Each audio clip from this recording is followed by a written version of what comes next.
Tahukah kamu, sebelum menjadi nabi, Muhammad SAW adalah pebisnis ulung yang sukses mendirikan negara, dari mengembala kambing hingga memimpin ekspedisi dagang ke 17 negara. Simak kisah inspiratifnya. Di usia 8 tahun, Muhammad kecil sudah mulai bekerja sebagai penggembala kambing. Gajinya hanya 1 kirot per kambing, tapi ini adalah awal dari perjalanan bisnisnya yang luar biasa. Pada usia 12 tahun, Muhammad muda diajak pamannya Abu Talib untuk berdagang ke negeri Syam.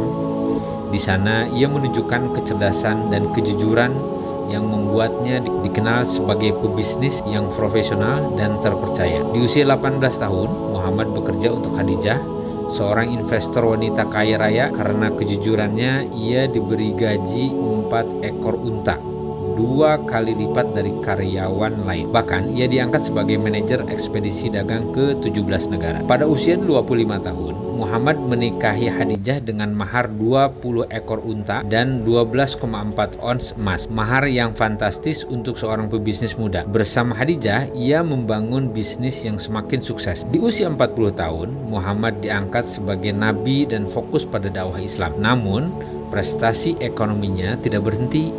Saat hijrah ke Madinah, ia membangun pasar Madinah yang menggeser monopoli ekonomi Yahudi. Dengan kedaulatan ekonomi, Muhammad mendirikan negara Madinah.